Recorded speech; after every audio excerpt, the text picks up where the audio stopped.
Hey there, Danielle Matthews here. I'm coming to you live from Florida. And today is Monday, so it is book club day. Right now we are reading The Power of Now by Eckhart Tolle. And we're just finishing up chapter 3. Whether this is your first time coming across this or you've been joining every single week, it does not matter. Everything we're discussing is insightful, whether you're just stumbling upon this. I would actually encourage you to listen in because today the discussion is all about problems, where they come from, how we're actually creating them, how to deal with them, doesn't matter what it is. So if you're joining me live, let me know when you are here, because I know many of our book club members jump on live with me. If you're catching the replay, let me know you're catching the replay. The chat is always open for questions, comments, like bump this up against your own experience, because what Eckhart Tolle shares, whew, is so good. Hey Charlotte, good to see you. Glad you're here. If you have the book, we kind of split up the chapter 3. So we are on page 49, and this part starts at where he says negativity and suffering have their roots in time. All right. So last week, just to kind of fill everybody in, he talked about the difference between psychological time and clock time, meaning like, yeah, time exists and like, it's afternoon for me now. It's morning where Charlotte is, right? Time is always passing. Hey, Marie. But psychological time jumps in when we our mind starts to have opinions about what's going on. Our mind is thinking about the future. Our mind is thinking about the past. And that's where a lot of the problems come from. So this book is, amazing. I think we could sit and talk about one page for forever. Hey, Juliet, good to see you. So I would like to just start off with this question. Who feels like the same things always happen to them? Like, for example, I was on a call this week with someone, and she was sharing with me this weekend, she was sharing with me that her whole life, everyone always displays disloyalty. She said, it happened to me in my college job. It happened to me when I got into real estate. It happened to me in my most recent job. And she was sharing with me as if like, everyone is disloyal, and this is the experience that, is just life. And it was interesting watching, because as a coach and mentor, like I work with a lot of people, and everyone always tells me that there's a different issue and problem that's always popping up. And, I'm able to have the awareness to say like, this is in your world, it's popping up, probably because you have something going on. So is there anyone, like for me, for a long time, it was in relationships, and it was like, all of these relationships, like my worth is not being like seen and felt. And, I was always blaming the other person. And then, I realized, oh, not them, it's me. I'm like attracting it in. And same with this person with the loyalty thing. It's like, hey, like you're being presented with a gift again and again and again. And I could talk about countless examples with conversations I've had with people of like, they're running into the same thing in business, in sales. If you keep hitting an objection like, well, it's too expensive. It's too expensive. It's too expensive. That's because somewhere in you feel it's too expensive. And so the person's picking that up within you. So Marie says she struggled with this too. Yeah, there are some things. So he says, if your mind carries a heavy burden of the past, you will experience more of the same. The past perpetuates itself through lack of presence. The quality of your consciousness at this moment is what shapes your future.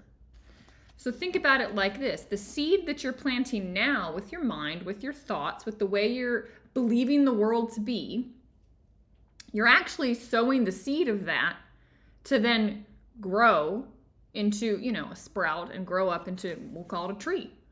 And that tree is your future. So if you're believing right now, everyone is always disloyal, loyalty is like, no one has it these days. Like you are sowing the seeds of creating that future because you're believing that to be true. You're literally, like right now, that's not true. In this very moment, there's no truth to that statement if you're in the now. But if you allow yourself to go to the past, you might find evidence of this from your own experience.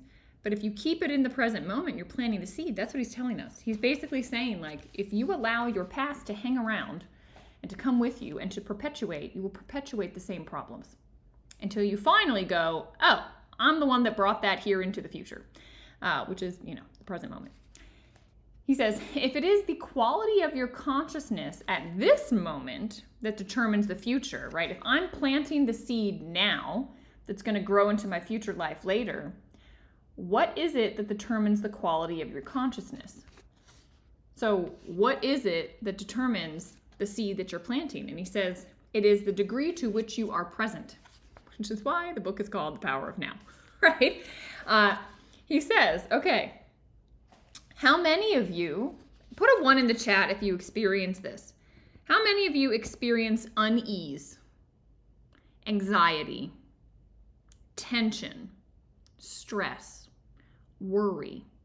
Put a 1 in the chat if you're like, yep, already today. Or, yep, those things have been in my world. I think if you're a human being, that's what's happened. I think some of you are on a little bit of a delay. So if you're catching this now, jump up to the front to where we are live with everybody. So, okay, so Tina's here with me. So, yeah, unease, anxiety, tension, stress, worry, Juliet saying yes, Marie saying yes. What he says is that if those are the emotions that are coming in for you, it is because, I'm on page 50, Tina, on page 50. If those are the emotions that are coming into you, it is caused by too much future thinking. He says you're not in the present moment. You're literally thinking too much into the future. That's why you have anxiety. You can't solve a problem that doesn't exist. You are worrying about something that may never occur. And there's no root to solve there. And he says that's why you're feeling that way. Now, who has felt guilt? Yeah, I know I have. Who has felt regret? Who has felt resentment? Put a 2. For these ones, let's put a 2. So who has felt grievances, sadness, bitterness? If you have felt any of these things, they're not comfortable to feel, but like we feel them. If you have felt these things, Lou's like, yep, I have. Stacey says, yep, I have. Glad you guys found me over here. Sorry, Instagram's not working. Tina's lots of 2s. So he says, these things that I just mentioned, regret, guilt, grievances, sadness, bitterness, they're all forms of non-forgiveness. And he says that means you're too much in your past. So if in the present moment, these are the feelings that are coming into your space, it is because your mind is in the past. It is because you are too much thinking about the past. And he says the way to get into the present moment, he gets into on the next page, but I really enjoy how he writes this book because he's like answering students' questions. And what I would say, and I know like some people feel this way because I've heard them ask it, well, wait a second, like, no, my current life situation is so terrible, that's why I'm unhappy. It's got nothing to do with my past. It's got nothing to do with my future. Like, right now is simply just miserable. Like, I just had surgery. My so-and-so just passed away. Like now is miserable. And what he says, this is jumping to page 52. What he says is your life situation exists in time. What you're telling me about exists in time, psychological time. There's something in your mind that is saying they like or dislike what's happening right now. The life situation is mind stuff, how you're interacting and reacting to it. He says life is real. And if you want to get back to the reality of the now, he says use your senses fully.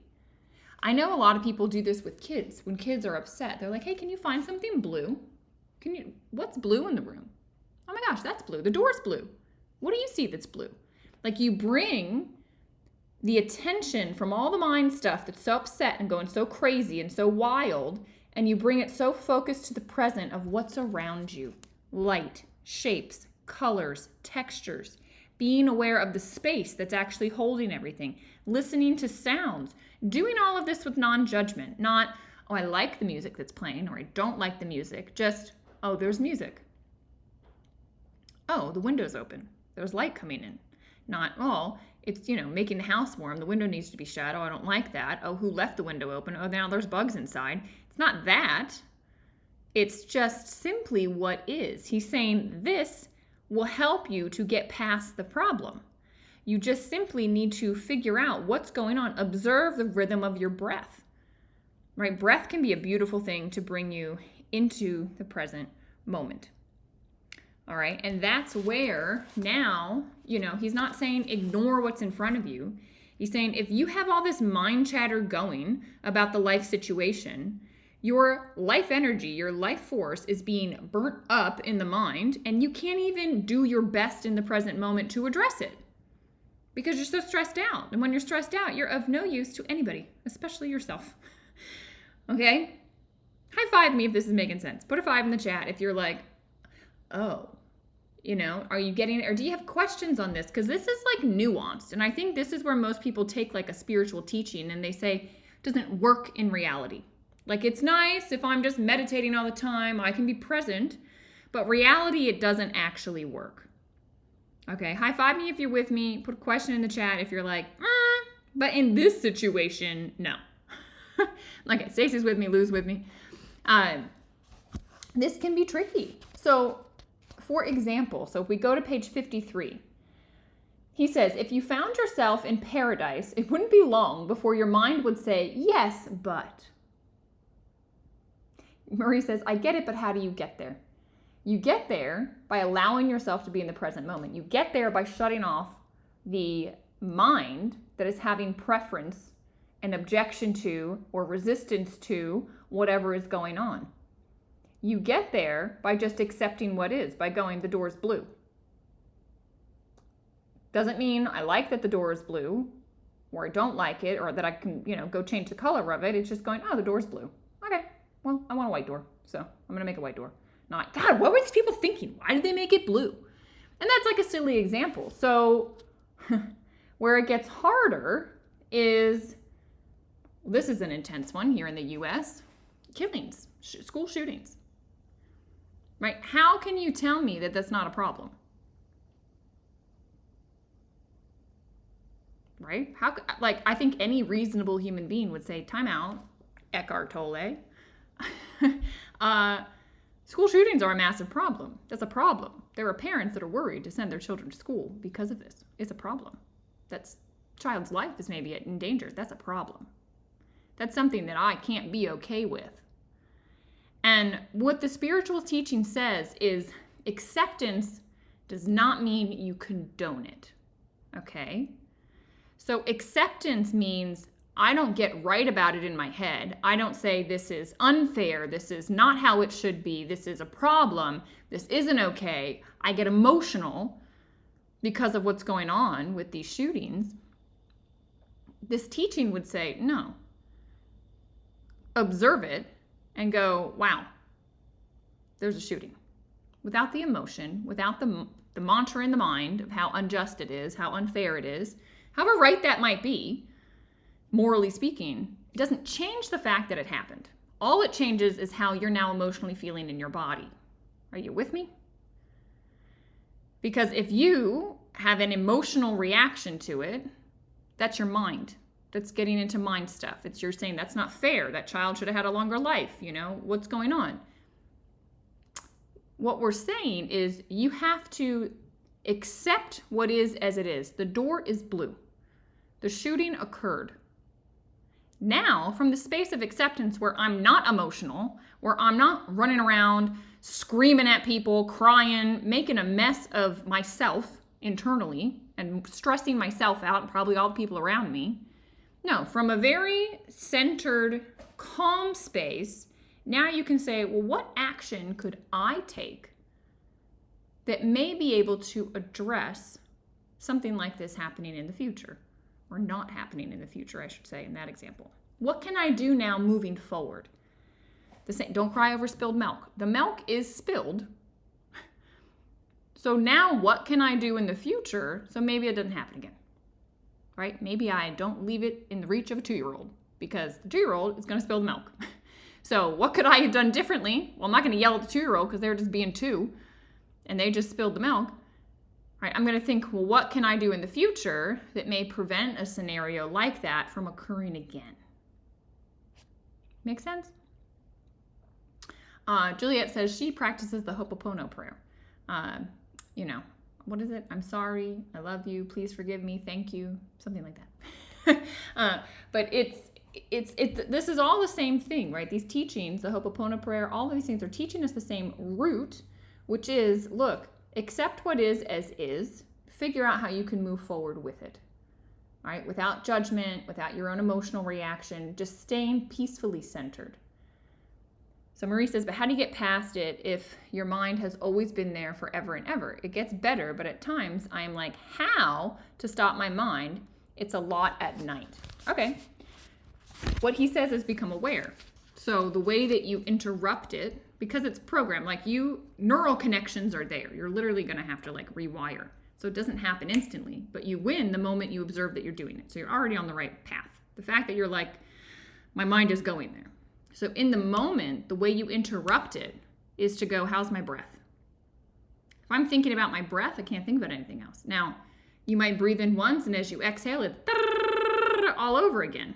And you just go, how's my breath? Or you say, how do the covers feel on my body? Where am I feeling the sheet? On my toes? On my shoulder? Right? What's the temperature? What's the smell like in the room? Is the fan on? Do I feel the air? You're literally bringing yourself into now. Because whatever your mind is talking about is a future scenario or a past scenario. It's not now. Especially if you're in bed. It's not happening right now. Right now, you're laying in bed in a dark room. So the way to do it, Marie, is literally to cut it. You just say stop. And you bring the mind and you focus it wherever you want. Into something in the present moment. It's really the best way to do it. Okay, that's the how. You literally, he gets into this, let me jump forward. So he gets into this a little bit, maybe better. Where was it? On page 56, he said, is there joy, ease, and lightness in what I am doing right now? If there is no joy, no ease, no lightness, right? If you're laying in bed and your mind's going wild, what do? He says, it does not necessarily mean that what you need to change is what you're doing. It may be sufficient to change how. How is always more important than what. See if you can give much more attention to doing than to the result of what you want to achieve through doing it. Give your fullest attention to whatever the moment presents. This implies that you also completely accept what is as is, because you cannot give your full attention to something and at the same time resist it. So what he's saying is, go into how it is that you're doing what you're doing at that exact moment. And that literally cuts off any ability to be in resistance to what's going on, because you're washing your hands. So be washing your hands. Don't be thinking about tomorrow and all the stuff and that phone call and that relative and as you're washing your hands. Knock it off. Oh, wow, the water feels really good. Oh, wow, that soap feels really good. Oh, the pump works really well. Like, that's presence. It's nuanced, right? Because our mind is so used to being chatty. He says, I love this question. He said, why make it into a problem? What makes anything into a problem? Isn't life challenging enough as it is? Why do you need more problems? The mind unconsciously, though, loves problems. So see, Marie, how this fits for you and others listening, because they give you an identity of sorts. Who am I if I'm not my emotions? Who am I if I accept what is as is? If I just let that relative do that? Who am I if I were not to, have care about what they say or what they do? Because our ego, our mind, has no identity if it isn't talking about something. And we think it's normal. Like we grow up and like, oh, it's just normal, right? No. He says, I love this quote. It's from page 53 to 54. He says, this is normal, comma, and it is insane. And I would agree. It is absolutely insane. When you realize that you have the option to get emotional about what you're getting emotional about or not, you will realize that you are literally making yourself crazy. Because you're allowing your mind to go down the crazy thought patterns, right? At night when you go to sleep and the mind just goes, brrr, who's in control? You are. When you realize there's something there beyond my mind. I am that which is witnessing the craziness of the mind. I'm the sky behind the hurricane. I'm witnessing a wild ride right now, but like on the sky, I'm at peace. I'm going to be here when this thing goes through. So you interrupt it. What I do a lot of time, I meditate. I put on a meditation. And I'm like, okay, I cannot quiet my own mind. Sometimes I'll walk outside, I put my feet onto the earth, and I'll just notice what it feels like. Right? Go take a shower. Like, do something that changes your state physically so that you're literally having to be present with what is, and then it can quiet down. You're not going to solve the problem of the mind, Marie, which might be what you're trying to seek an answer about. How do you stop the mind? Is you literally stop it. You just say, I'm going to pay attention to that. It doesn't solve the problem in like the essence of like the answer to what you need to do, but it solves your current problem of being stressed out when you don't need to be. Your mind's stressing you out. Okay? And then once you're centered and you realize, man, I now have control of this wild thing from a centered space, well, what can I move into next? That's going to allow for this situation to be something that is okay in the future. But it is what it is now. Juliet says, you're not your mind, you control the mind. Exactly. I love his example of saying, like, in a life or death situation, there's countless examples of people that are in true emergencies and they just do because they're so totally present. And they're just in the now and they don't question in the mind. They just do. Like I have watched in my business time and time again that when someone gives themselves time and they think, the more they think, the less they do. The less they do, the more they doubt. And the more they doubt, the more they think. And it's this nasty little spiral. And it's not just in business, it's in every aspect of life. And you will ruin yourself if you allow yourself to go down through that. You've got to stay in the present moment. And he actually, in page 56, he's getting into and he's saying, like, humanity is doomed. Like, it is literally for our survival that we need to figure out, because for eons and eons, we have been making a mess of the mind that we've been given, right? Because the difference between animals and humans, right? Animals act through instinct. They're totally in alignment with the divine or intention or whatever you call it, God. They're completely in alignment. They don't have the mind that we have. Humans have been given the mind. All right? And it has caused us all of our problems.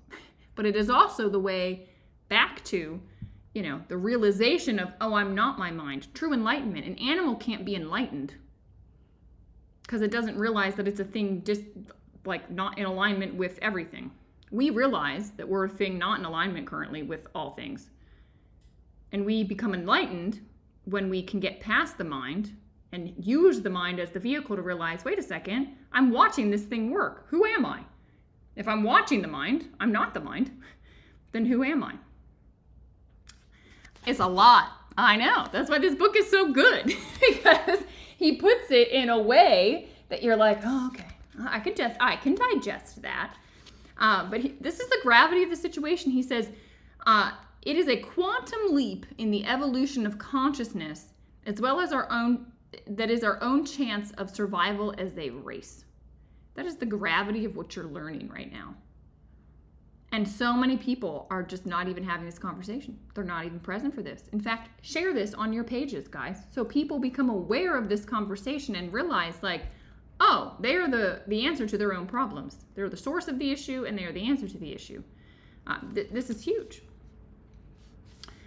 All right, so he gets into, in this last part, like, well, hang on a second. So this is something I run into all the time, where people say, like, okay, so if I'm just supposed to accept everything that is and just be blah, like, do I renounce life? Like, how do I exist in the world if I'm just all accepting to what is? It's like, here's the difference. It's not saying don't go try and create something. It's not saying don't go after some goal. It's not saying let life happen to you and you have no control of anything. It's saying, number one, whatever's present, accept what is, because if you don't, you're creating your own stress. And number two, be non-attached to the fruit of your action. You have the right to action, not the result of action. So yes, set goals. Yes, produce something. Yes, have purpose. Yes, move forward in your life. yes to all of those things, but you need to be emotionally detached from the outcome, because emotions are the mind, which is the insane part of you. Okay? He says the moment you turn your attention to the now, you feel a presence, a stillness, a peace. You no longer depend on future for fulfillment and satisfaction. You don't look at it for your salvation. Therefore, you're not attached to the result. Neither failure nor success has the power to change your inner state of being. You have found the life underneath your life situation. That is probably, in my mind, one of the best paragraphs in the book so far. Like, that will unlock so much for you, because as human beings, most of us are human doings, and we're taught from a young age to achieve, to go out in the world, to get success, and that, you matter when you've got the degree and you've got the good job and you've got the money and you've got all these things. And what he's saying is, like, it's fine to go out there and go do things, but what you need to do is enjoy the process of doing it and not care where it takes you. And just know the process of enjoying the process is life. You'll be there for every beautiful thing that you come across.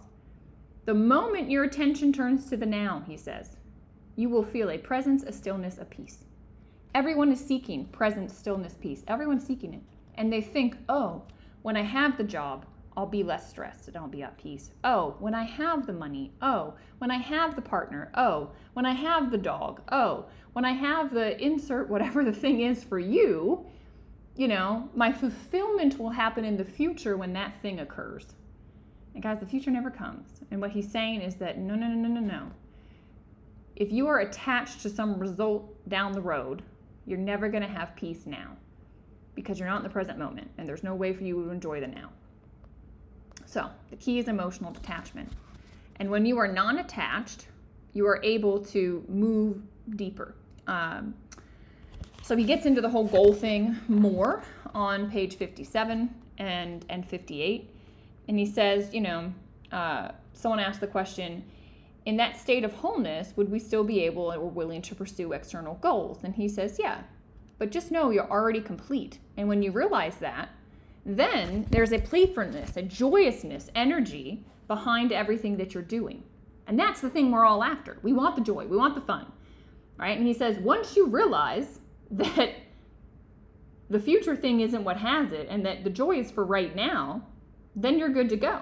You're free of psychological time. You're no longer feeling, how's he write it? You no longer pursue your goals with grim determination, driven by fear, anger, discontent, like life is not good now, it's going to be good then. You're no longer driven by that, or the need to become someone, have some status in society. And he says, you know what? You will remain inactive for fear of failure, which is the ego, if you allow yourself to be in that state. You don't seek permanency where it cannot be found, in the world of form, of gain, of loss, of birth and death. People are trying to find stability, solid ground, security, external, when the money comes, when the relationship comes, when all the thing comes, right? But he's saying, no, it's within you. If it's out there, you're off center because you're leaning on something else. And he's saying, no, it's right inside of you. All right, it is absolutely right inside of you. Joy is now. Yes, exactly, Lou. Joy is right now. The last thing he says is, you don't demand that situations, conditions, places, or people should make you happy and then suffer when they don't live up to your expectations. Like, how many people have created their own suffering because their child did something they didn't like, their spouse did something they didn't like, their parent did something they didn't like, their boss, their customer, their insert other human being or politician, whatever, they're human too, right? He says again, don't demand that situations, conditions, places, or people should make you happy. The moment you do that, you're in trouble. Expectations are the seeds of frustrations. You will then suffer when they don't live up to your expectation. And you have created your own suffering, my friend. He says, knock it off. Absolutely knock it off. So, hopefully that was insightful for you. This is a fun one to play with because this is everything. Like, all of us have these emotions we talked about. Like, they're normal. It's part of the human condition. But the question is how to resolve it. And Marie, I'm happy that you kept asking, like, but how? And it's like, it's not complicated. it's so simple, it almost seems like, well, no way, that can't work. It does. It does. How do your feet feel right now with whatever they're touching? Now you're in the moment. Now that problem doesn't exist. Now your being is peaceful. The moment you bring the problem in, your being's not peaceful anymore. All right. We did it. Half hour. Look at us. So next week, we've got chapter 4. Let's see. It starts on page 59. How long is this guy? It goes to 76. So that's kind of long. I'm guessing we should probably split this one up. So probably around page like 68. Let's see if there's a good stopping point.